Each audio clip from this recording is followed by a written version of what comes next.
Welcome to the Rogue Startups Podcast, where two startup founders are sharing lessons learned and pitfalls to avoid in their online businesses. And now, here's Dave and Craig. All right, welcome back to another episode of Rogue Startups. This week I have a guest on, Jake Jorgovan. Jake, how's it going? Doing pretty well. How about yourself, Craig? Doing good, thanks. So Jake and I have been chatting in the kind of productized service world for several years now. And excited to have you on the show to kind of talk productized services, talk about sales a little bit, and talk about maybe almost selling the business. So maybe we'll leave that one for last. But Jake, for folks like who don't know you and kind of what you're up to, you want to give a bit of an intro to kind of you and what you're up to?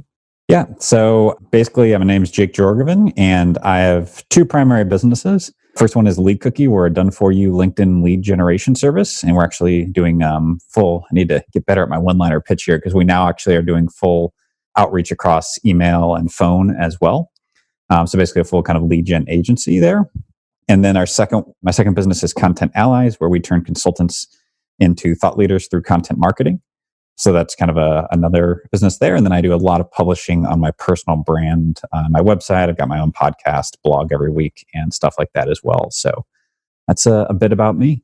So this is a really interesting thing I'd love to talk about, is you publish all of your, I'll say, business-related content on your personal blog, right? Does Lead Cookie have a blog itself, or does it all go on your blog? Lead Cookie does have one, but it is... We had a content push for about a quarter where we dove into it, and we did create a bunch of content. It was more video. Lead Cookie's probably got a larger YouTube following just because we've done a lot of LinkedIn tutorials. Okay. But majority of the writing has gone out on my own personal brand, and we've only just put out a little bit on the Lead Cookie. We're actually ramping up our Lead Cookie podcast this upcoming quarter, but we have not done too much blogging or written content with Lead Cookie. It's mostly gone through my personal brand. Gotcha. And that's fared well, I guess. I mean, I know Lead Cookie is a big, successful business, so I guess that worked out okay. Yeah, it's been interesting, and I've talked or written on this, but it's like at one point I found that like my personal brand is driving about 68% of Lead Cookie's revenue. So in some capacity, my articles, my podcasts, the relationships and networks that I make through kind of having my personal brand out there is driving pretty large majority of the revenue. And so that was just this interesting thing that I discovered because I had been building my personal brand for 7 or 8 years. And Lead Cookie is only about 2.5 years old. So it was this interesting thing that I found, I guess, when I launched Lead Cookie, is like I had been building this personal brand with really, I was pointing it toward my own like freelance consulting and everything before then. And then I started the business and was like, oh, cool, I guess I'll just point all of that toward Lead Cookie. And that worked really well. And then it's kind of worked okay with Content Allies. There's some overlap. A lot of my audience is not as ideal of a fit, but we still have had some great customers for Content Allies even come from my audience as well. But it's just been this interesting thing where I just always look at like your personal brand is an investment you can't really go wrong with because it just kind of follows you, wherever you go, and you can just point it at the different offers you have in your entrepreneurial career at that time. Yeah. Yeah. No, I agree. I mean, I think Dave and I look at this podcast as it's about the only content I create on a regular basis. I'm not really active on social media. I don't blog on my personal site that much, but this is our 205th episode, I think. And so we put out a fair amount of content here, and you go to conferences and people know you, and, you get introduced to folks, like yourself. And I think a lot of people know us from the podcast, and I think it's great. And it keeps it flexible to where, you start something new, say, hey, I'm up to this new thing. And you have a whole bunch of people that, kind of know and trust and like you, hopefully, that go check out that new thing. So I agree. It's good investment. I'd love to talk just kind of generally about productized services. Can you give folks an idea of kind of how big Lead Cookie is? I'm sorry, how big Lead Cookie is just from a team perspective, or I don't know if you share revenue or anything like that, like just an idea of the size of the business? Yeah, that's fine. And I get a good laugh out of that because I'm friends with Damien over at Lead Fuse. So a good guy. So Lead Cookie, we're at roughly around, I'd say, we're ranging between about 22 to 25 people on the team. Some are kind of flex team members. Okay. On the kind of higher end of that. So a large portion of that is kind of based in the Philippines. And then we've got kind of all of our account management and our account strategists are all US or Canadian based. So that's kind of the team that we have in place because we do everything by hand. There's a lot of these lead gen companies that just software automate everything, which is against LinkedIn's terms of service and can get you into some bad trouble and tends to lead to a poor quality service. So we do everything for hand and really aim to be the high kind of quality provider in the space. So it's kind of what we look like on the team side of things. Did you have more questions? Was there more components to that question? No, that's cool. I mean, I think that's a good, there's a lot of ways to talk about the size of a business. And I think that's a really good one. I mean, 20, 25 people is a lot. Us at Podcast Motor, I'd say we're probably up to 20-ish now. It's in similar kind of thing. Like we have, we talk about like the management and customer facing stuff. And then we have the fulfillment end kind of on our side, which sounds like the same kind of breakdown that you have. And we're something like 75% fulfillment, if we broke the team down, and then 25% sales and admin and project management and stuff like that. Is that kind of similar to what you're talking about? Yeah, I'd say that's probably pretty number of people, right? Side. Oh, yeah, definitely in terms of number of people. I'd say the interesting thing is that the cost-wise, it's a close split just because, again, like all the sales and the strategy, like those are the most expensive team members that are all kind of North American based. So it's always interesting from the cost breakdown where, but yeah, it's definitely from the team member size, probably about the same. Yeah. We've just recently started having pretty good success with sales at Podcast Motor, and would love to talk about kind of how you guys run your sales process, because for years it's been like just inbound sales, just me getting on the phone with anybody who wants to talk and all this kind of crap. And now we have a person who's dedicated to it. It's the only thing he thinks about every day. And it's totally transformed the business. I mean, like I don't really share our numbers really, but suffice it to say, this person is well worth what we've invested in them. And they're loving it too, because they're making a ton of money. Talk about like how you guys do sales at Lead Cookie.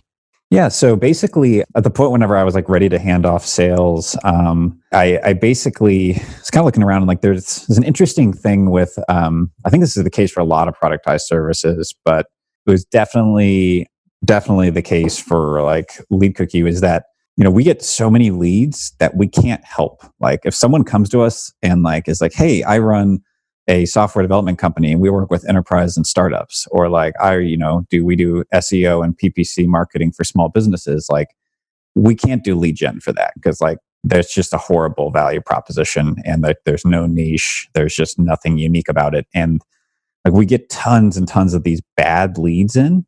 And so we're not all bad, but like just like we're not going to be able to run a successful campaign. So the interesting thing for us is like our sales is more or less like the first line of consultations, I guess.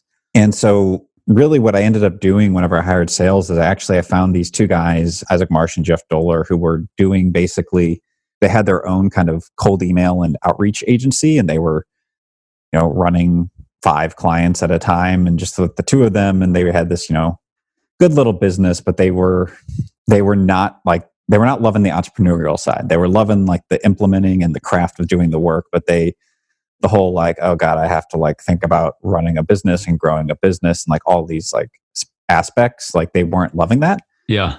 So I ended up bringing them both on board, and basically Isaac became my head of sales, and almost what we say is like one of the first like real kind of like the strategist, like the lead strategist there, where he's like the first person having that conversation, validating the campaign. And then Jeff Doler came on board as the second strategist to kind of create redundancy within the company, because we previously only had one other strategist in the company. So it was an interesting thing, I guess, like the angle that I took was basically hiring a consultant in the field into the sales role, which Isaac would have never called. Like we never would have called himself a salesperson. I actually recently interviewed him on my podcast just so we could like talk about this, but he's like, I don't think he ever like thought he would end up in sales. And they had Jeff, the other team member who joined, they had him running sales before, and he's like not very good at it. So it was this interesting thing where like brought them in, and it worked out really well. But that angle of hiring a consultant, I think, is a unique one. I think that can work well for productized services. At what point did you bring them on? Like, did they both come on full time? Yeah. So we started, it was probably about a 3-month ramp to getting them full time. Okay. What we did is, and this was the beginning of 2019. So they came on in January of 2019. And what we did is we actually had them work in all of the other roles of the company first, partially just because it was like, oh, well, like that's going to actually, then we're like, monetizing them right away, even if it's not at a great rate. Like they're getting experience in every single role. They're doing the work. They're seeing what it's like to operate.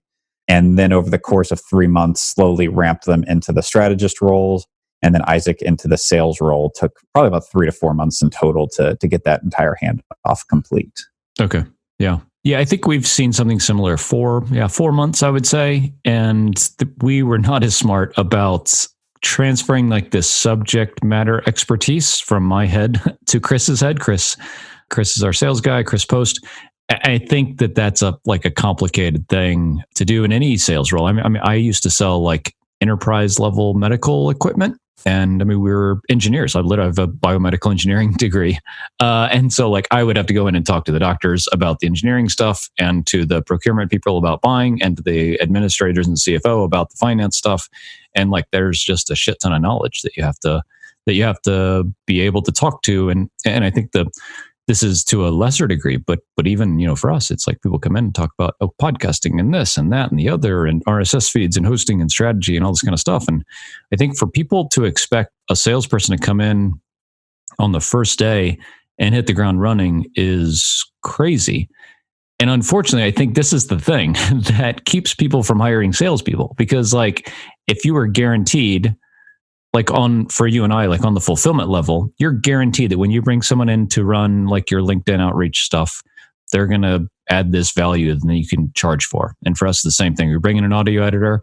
We're charging $75 an episode for them to edit this audio. I pay them some percentage of that. We keep the rest. It's, all upside for us. But like for the first 4 months, a salesperson is a sunk cost. Well, for us at least, to you at least, they added some value. So I really like that, and I think the facilitating the transfer of knowledge is great because that's the hugest barrier that we found. Yeah, and I can share kind of just some of the ways that we handled that transition. Is first thing is like I aimed to. I think one of the big mistakes, and I've written on this, is like because I failed actually the first time I tried to hand off sales. Like it went horrible. Our sales dropped and I had to lay off 6 people. So like that happened Wow. 2 years ago and was awful feeling and one of the worst business experiences of my life. So like I was like pretty burned by that. And so I really wanted to get it right the second time. And so what I like really got down to was like to just build and refine and just like get that sales process to the point where it was just clockwork and repetitive. And like I had it dialed in, I had the scripts, I had the frameworks, I had the whole flow optimized. So there was just like literally I was just showing up to fill a role is kind of where it was. And so I aimed to get it to there before I ever started handing it over. And then I documented like everything I possibly could in this huge outline, this huge sales playbook, like FAQs. I just like went overboard trying to get everything documented so that when I started training Isaac on there, he was like, had all this to go on. He was just able to jump into this system. And then basically we did kind of, him shadowing me for about a month. I shadowed him for about a month and then started kind of letting him go off on some of his own and stuff. But that shadowing him was also super helpful just to be there on those, curveball questions, all the things like that. But that was kind of like the flow and the process of handing that off. And it worked out really well in that sense. So he's been running it, and he's actually now optimized it. It took him some time to get comfortable, but he restructured our pricing, and it's like a complete improvement. Yeah, in all aspects, and and it just took him a little time to get to that point of, being comfortable and realizing the system I built, still had room to be improved upon. Yeah. I love it. So we did, I'll add one thing to that we did. It's funny, I don't do a lot of things right, but this was right. As I recorded, when I knew we were going to hire a salesperson, like I get it in my head, like we're going to hire someone else here in the next couple of months. And I've already got it in my head, and it's kind of ruminating and festering. And I know, getting an idea of what this person's going to look like and what their role is going to be. So I knew middle of last year, in spring maybe of last year, we're going to hire a salesperson. Chris eventually came on in like September. So like in that time, I recorded all of my sales calls. And so when Chris came on, he had like 20 or 30 sales calls to listen to. And so this was just like, and anybody who is a consultant or runs a productized service, 90% of a sales call is exactly the same. And so like he was able to hear those same questions and the responses I give, which are exactly the same, over and over and over. And that cut our working time, like live real time work together, to where he shadowed me for about 2 weeks. I shadowed him back, like you're saying. I was just on the call with him for about a week. And then he went. And I think, he wasn't super successful in his first month, and he sold stuff to people that he shouldn't have sold to. They're just like bad fit, bad value customers, like you were talking about before. But man, since then, like, yeah, same thing. He's like refined some of the things we're offering, and definitely as a process. I wish we were better at documenting process, just because it's not my thing. Like I'm just not a type A organized person. And so like I have to do it to enable him to be successful. And for like our project managers to be successful, it's like I have to give them the tools they need so they can go be successful and not be nagging me all the time. And everybody's so much happier. I just have to get that through my thick head. But on that point, I'd love to hear kind of a little bit of like how you guys work, like tools, and how do you document stuff, and how do you keep it updated and actually like work from it? I'd love to hear a bit about that. Yeah. I have one question on your point real quick before I dive into that. Do you ever have customers push back on you recording sales calls or finding that awkward?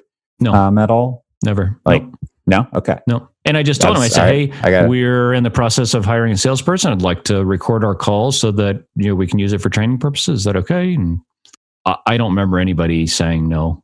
Yeah. All right. That is good to know. I will, I need to start doing that then, because I'm hiring content analyze person soon. So that'll be, You've just given me some tip. Look at that. I'm getting some value out of this. So awesome. Your question was, I guess, then on how we work at Lead Cookie, and just kind of how we operate and everything. Yeah, just kind of tech stack and how you document, and then like how you document and then work from the document, because that's the big thing. We have a lot of documents that just sit around and collect dust. Yeah. So basically, what we do is we use Airtable for a lot of stuff. That's kind of how we just organize all of our customers and keep like everything organized there. And that's even how we actually organize all of our outreach campaigns, is through Airtable. But basically, like when a customer comes on, they onboard with an account strategist. And that account strategist kind of learns their business, understands the strategy, what's the goal, who they're trying to target, the kind of messaging and everything.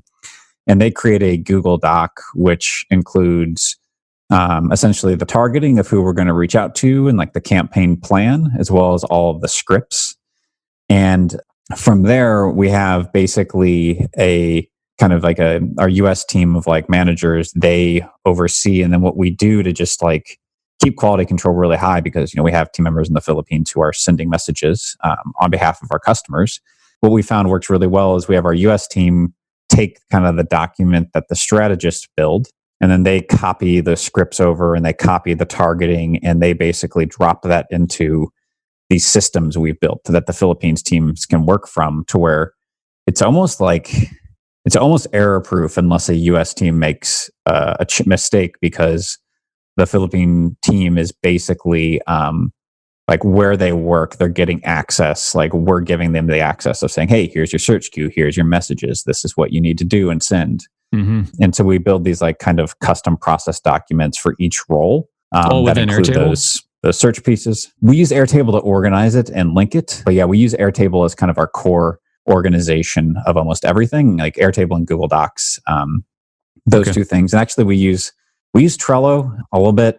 And I tried to graduate us out of this and or minimize tools, but my ops team was just like already loving Trello a bit. So they use Trello a little bit too. So there's a number of tools, but they all work together in this like flow that is just rocking and working really well in that sense. So, but our goal is basically to try to just have the US team do all of like we're like pointing the direction of what needs to be done. And then the Philippines team kind of comes and operates that, runs the processes, gives the updates, stuff like that as well. Gotcha. And like communication with the clients, I guess that's like the US team that manages that, and you guys run it through like Help Scout or something like that, or? So we actually looked at Help Scout, and we just never saw the value of going toward that. So we basically, the way we structure it is like we still just have team members emailing directly. And we actually do have our Philippines team email directly with customers. That was actually like a big mental barrier I had for a while, of like, oh man, if like they're getting emails from someone in the Philippines, like they're going to be triggered by that. But like no one really is. Their account strategy is all in the US. They have 2 points of contact, an account strategist, and then they have their account manager, and their account manager is in the Philippines. And it has not been an issue at all to have those offshore team members emailing like the daily updates on a regular basis. Like they're never hopping on calls with them. They're never discussing strategy. If they get anything like that, they just kind of loop in the account strategist. But yeah, we just have those kind of 2 points of email that are CC'd on everything, and it's been working quite well. That's cool. That's cool.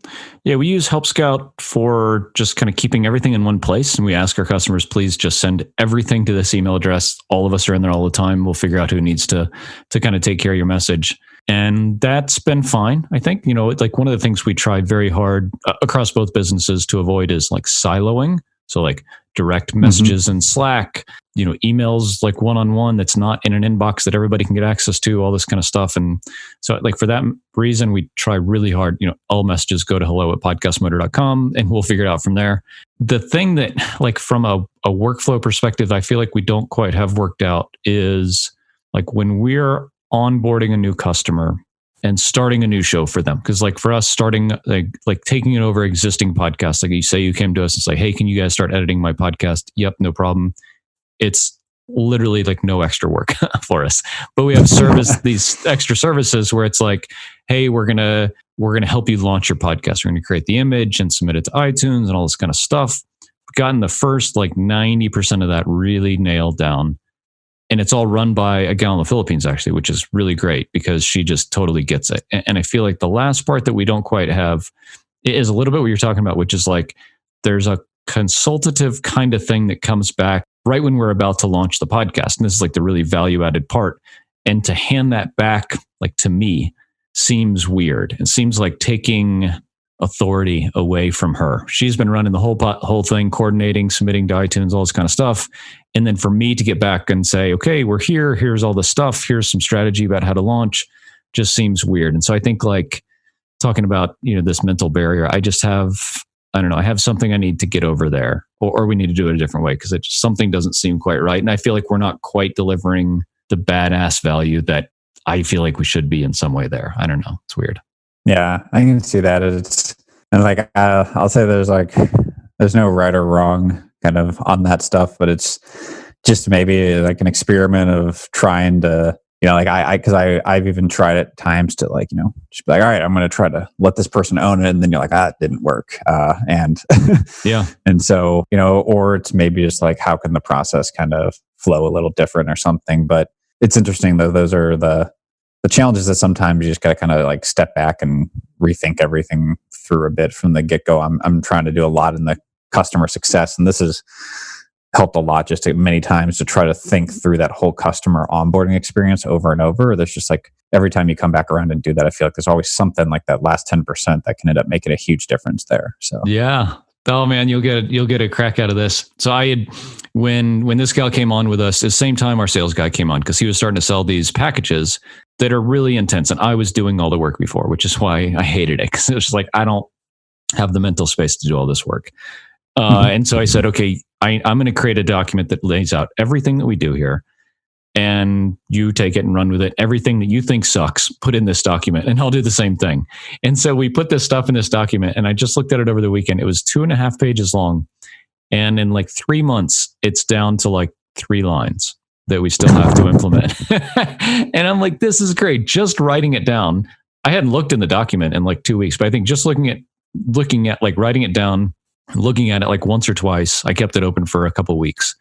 Like it's there. And it's like, again, like it's festering in your mind, like, okay, we have a new customer coming into the process. We have to nail this part of it now. You nail that part of it, and that's, one thing off the list. And I'm patting myself on the back virtually here because it's great when you can do that stuff. And then, like, you don't have to think about it again. Like, it's the process. She runs the process. Customers are happier. It's cool. But what I look at when we don't do that and customers are not happy and we have good team members in place, I look at me and say, you suck, or your process sucks, because like they're good people, right? And our customers are reasonable. Like, it has to be you and the process you put together, like you're saying, that kept them from being successful, kept our team members from being successful. Yeah, no, that's totally true. And that's the interesting thing, because it's like, and it's a helpful thing because, like, and especially if you can get a process rocking while you still own it, That's again like the thing, like when handing off sales, it's like I knew that the sales process worked and I just needed someone to deliver it. And that helps you know that, if the process is failing or if the person is failing. That first time I handed over sales, it wasn't because that guy wasn't good. Actually, he's still one of our account strategists who I had run at that time. He's Rick on our team, is awesome, and he's one of our account strategists. But first of all, I probably shouldn't have put him in the sales role. And second of all, I just did not set him up for success. And so it's the interesting thing about just like iterating and refining those processes. It's like you can, like, I feel like those are like the mistakes I made a bunch early. And every once in a while, I still kind of do it again. I do a little less and I catch myself quicker. But like you just hire, you try to put someone in a role and you just don't have it defined enough. I feel like is one of just the worst entrepreneurial mistakes. And then it's just horrible all around because they're failing, but it's like on you and it's not a nice all thing. Your fault. So. Exactly. Yeah, no, it's terrible. It's terrible. If you're comfortable, I'd love to talk about how you compensate your salespeople. Yeah. So interesting thing is, so like where I got a lot of my sales model from, there's an interview I did with Dobbin Buck on my podcast, which is like called Working Without Pants.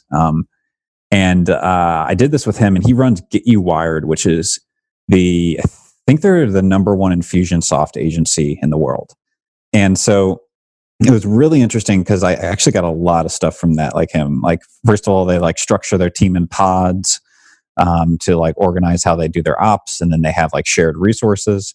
And then one of the things that on that interview that he shared, which was just like so good, was he's like, I don't put my salespeople on commission because I ultimately like they're consultants and I don't want them incentivized to sell bad fit customers. And like, I really want our service to have integrity.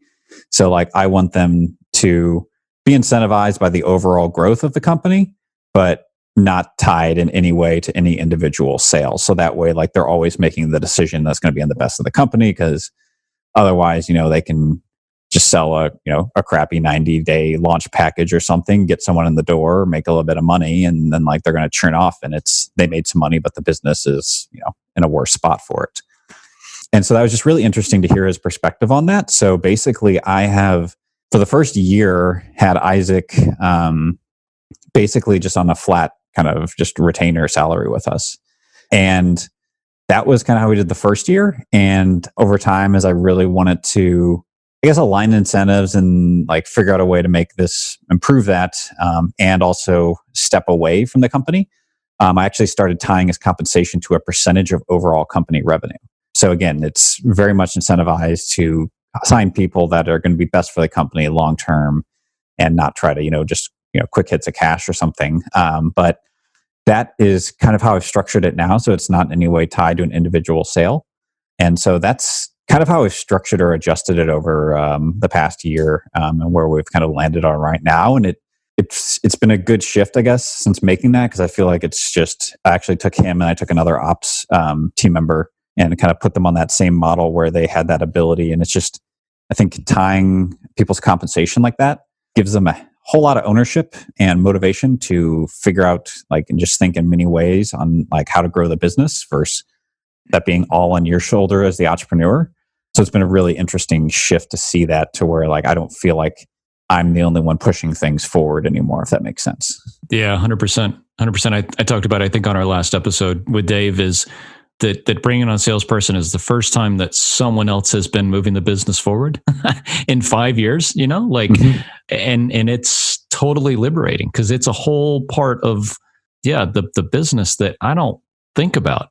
I don't think about it until he lands a client that we have to go do something for, and then I make sure that the process and the, people are in place to do it, and that's cool. And I pay him once a month, and I pay him a lot more every month than I did the month before. That's great. And so we pay him. So we pay a flat percentage of the first month of revenue, which I think is probably the poorest way I could align it with the long-term value of clients. But it's the simplest, aside from a flat salary. And I talk about that, like the difference there a little bit. Like I looked like I was a salesperson before, and we had some crazy fucked up commission structures, schemes and clawbacks and all this kind of stuff. And I thought about that for a while. One of our mutual friends is kind of getting into the world of sales with one of his team members, and is like incentivizing them on churn or like total client retention. And I like that a lot, because I think that kind of gets at like the revenue model that you're talking about. But for me, that's just super complicated. And like, you got to track it, and you got to track every customer. And then like, the salesperson could have like negative commission one month, and that would really be shitty. And like, so I don't know. So we pay a flat amount of first month sales. Being a recurring subscription thing, then that's cool. So we lose a lot of our profit margin in that first month, but then the rest of the months are, great. Yeah. So, and I think the continuum or like the decision there, like that everybody has to make is like the type of person you get in to do sales when you're more of a consultative role, like you're talking about, or this Infusionsoft, is actually the kind of person I had in mind when I put the job posting out of like an inside sales role. I want this person to be like a podcast consultant, basically, to go sell and then be like a super helpful person to our customers. And that's cool. And that's not who we hired just by happenstance. And this person is like a total bulldog in the sales arena. And so he's selling stuff and wanting to create new products that we can totally do. It's not that hard.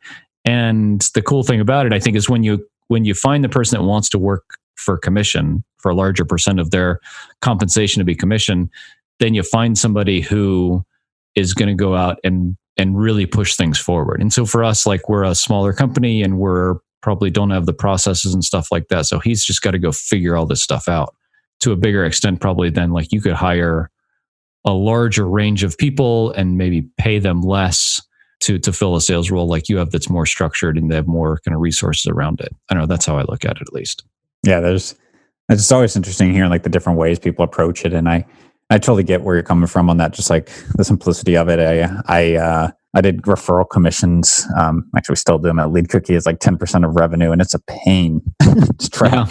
Yeah. And just like, and so like, yeah, whenever I did Continentalize, I was like, all right, I'm doing a flat fee because like tracking percentages is of like retention it's painful. So, yeah, I totally get that kind of thing. And just like, that's the thing is like, our companies are not big enough to have complex sales incentive systems. Like, you don't want to have to maintain that. So just keep it simple is like, and it may not be perfect, but it gets them there and it gets the motivation or close enough aligned. I think that's as good as you can make it. Yeah. And the salespeople don't want to think that you're trying to screw them either. And that's what complicated sales commission structures are, is a way for the company to say, if I'm not getting exactly what I want, you're getting fucked. Yep. And nobody whatever. Nobody likes that. Yeah. Interesting. I'd love to hear a bit about, you had a near miss at selling Lead Cookie last year. I would love to hear a bit about that. Yeah. So I kind of went through the process. Basically, I kind of just got turned on to the idea of like, oh, like you can sell your company. And, I was working with a business advisor who very like, fortunately, he like got me and leveled up that mindset. And Alex McClafferty, who actually I think we both work with as well. Yep. And he kind of like taught a lot on the mindset of just like what makes a company acquirable. And it was useful. And I learned a ton. And in retrospect, I probably shouldn't have tried to sell.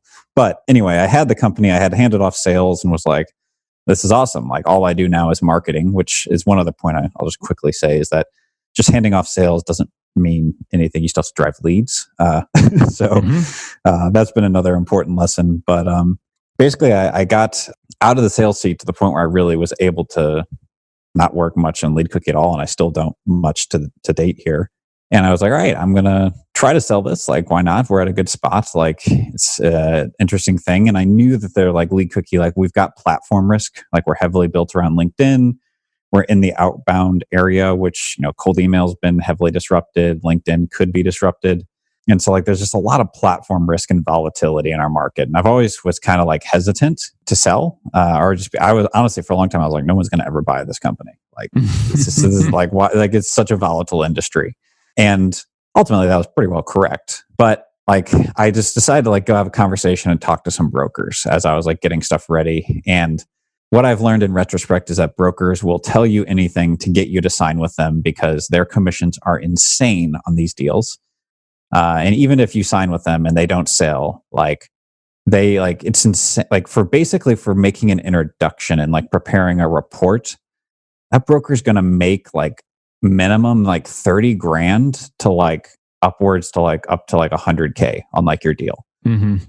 Like for like not a lot of work. So like what I learned, like they just like lie to you and will tell you like whatever the hell you want to hear. Is like honestly what it felt like. And like they're like, oh no, the platform risk, like don't worry about that. That's not going to be an issue. Like people will understand. Like it's not going to be huge. Like every person I talk to, so there's platform risk. This is kind of a concern. And then like I get an email later, oh, he's out. There's too much platform risk. And I'm like, these are all the things that I said. This is what I was telling you. Yeah, and like they just like told me, they're like, no, we've got so many buyers, like it won't be an issue. So like that was just like this big thing where I just like realized these brokers, like I just felt like so misled by them. And ultimately, like I didn't spend any money with them. I spent a little bit in it, like advising and accounting fees to other people to get ready for the acquisition, but it wasn't a huge financial loss. But the biggest thing was like the massive distraction and like mental overhead of that whole process was horrible. To like think you're going to sell, because like we actually got up to the point where we had a letter of intent, and we signed a letter of intent. We got into due diligence, and then it was like even more messed up because like the broker they also used cash accounting to basically run our finances and then stop updating our finances right after we had a really good month where we just had like, it was just a happenstance month where like a bunch of people prepaid for like 3 months. We had one guy who prepaid for 6 months of service. So it just like looked like we were on this massive uphill trajectory. And then when you actually put that on accrual, like we're just kind of flat and normal, like normal steady growth. And like so like we go through this whole like back and forth, getting this letter of intent signed, and they go to due diligence and they open up the books and they're like, what the hell? Like you're not actually on this massive uphill trajectory that we've just like negotiated all these terms around. And then the whole deal died within like 48 hours. And so it was just like this awfully annoying and frustrating experience that I learned a ton through. Like I learned so much that like whenever the day comes when I do want to sell my businesses in the future, like I am so ready to like, and I know what to expect now. But it was just a wild experience, and just I'm grateful and I learned a ton through it. But there's just kind of some of the experience of what happened there. Yeah. And now, kind of after the fact, how do you kind of feel about the business and your kind of position in it and everything? Honestly, it feels great. Like it's like it's just like it was like this. It was like roughly about like 6 to 7 months of like, I don't know if I'm going to own this business next year. And it's really hard to like think long term when you're like, okay, long term A, I have the business. Long term B, I don't. Like, right. It's like really hard to just like have clarity on your future when like there's two divergent paths.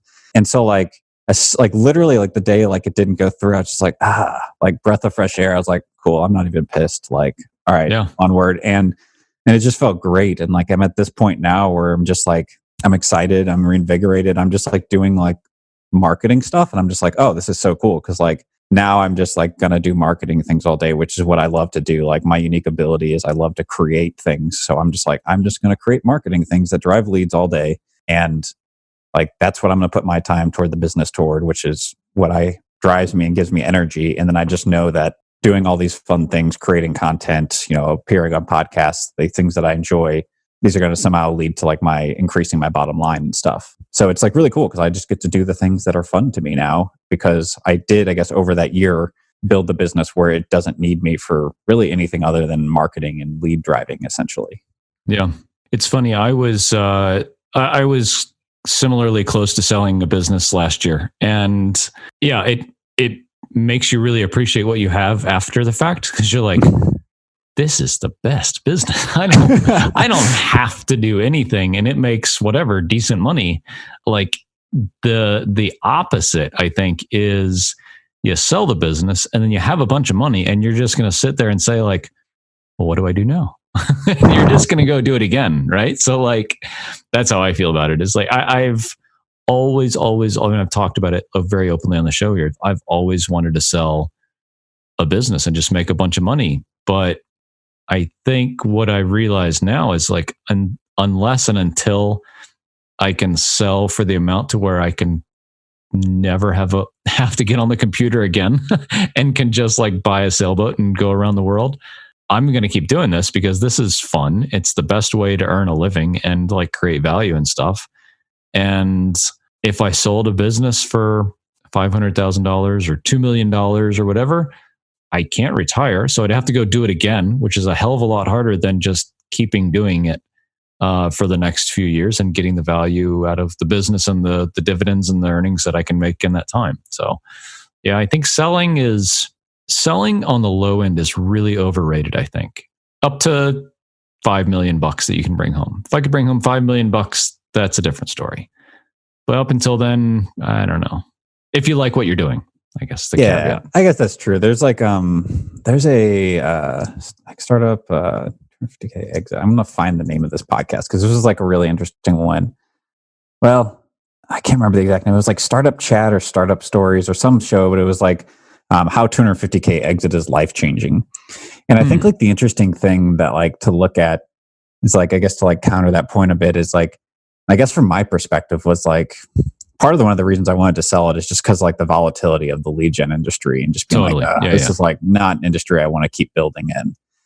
And like one of the things they just like brought up on that show is just like, and like if you're like a young first time entrepreneur and like, you know, you don't have a ton of cash in the bank, like 250K is enough to like wipe your debt clean from anything, to like buy your house. Like you can literally make a huge step forward and like you're just like kind of removed from like scarcity.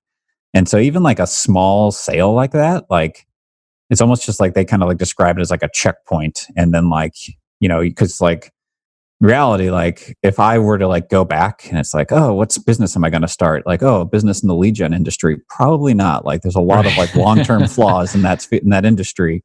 Like I just like one of the reasons that I built the content company was like, I'm just looking at this and I'm just like, okay, so GDPR is like happening in Europe. And I saw this like 2 years ago. I was like, it's only a matter of time before it comes to America. Like Canada's already got a version of it.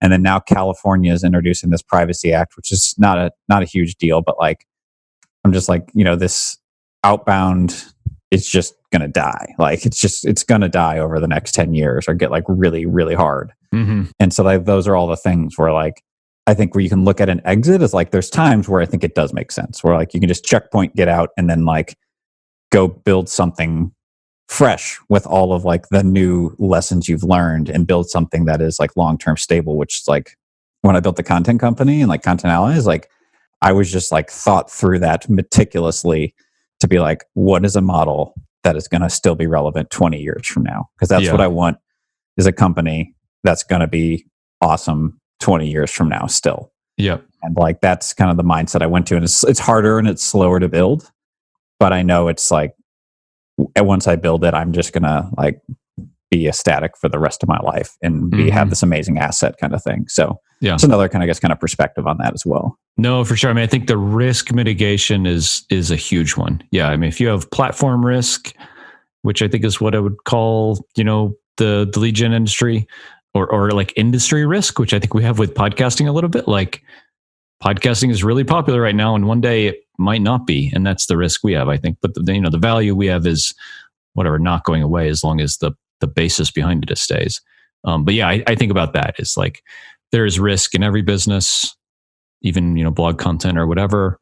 It's not super high, but yeah, if you're in an industry with like platform risk or industry risk, getting out and taking those chips off the table is really reasonable. I agree. Yeah. Nice. Well, man, this is a lot of fun. I was thinking about when we sat down, I was like, this is like the best, right? It's like just sitting down and talking with another, like, especially productized service business owner about just like how they run their business is like the best hour I can spend. So thank you very much. No problem. Thanks for having me on here. This was awesome, and hopefully got some good pieces of value. I know I got some stuff from you out of this, so I got to start recording sales calls. So that's likewise. That's my big takeaway. Cool. So Jake, for folks who want to kind of catch up and learn more about you and what you're up to, where's the best place? So the main thing, if they want to see any of my content, my podcast or blog, you can go to jake-jorgovan.com. That's my personal site. Just try to type my name somewhat into Google because I know it's a hard one to spell. And you'll probably get there. And then also leadcookie.com is a LinkedIn lead gen business as well. So those are the two main places to find me. So yeah. Awesome. This is a lot of fun. Thanks, Jake. All right. Thanks for having me on here, Craig. Thanks for listening to another episode of Rogue Startups. If you haven't already, head over to iTunes and leave a rating and review for the show. For show notes from each episode and a few extra resources to help you along your journey, head over to roguestartups.com to learn more.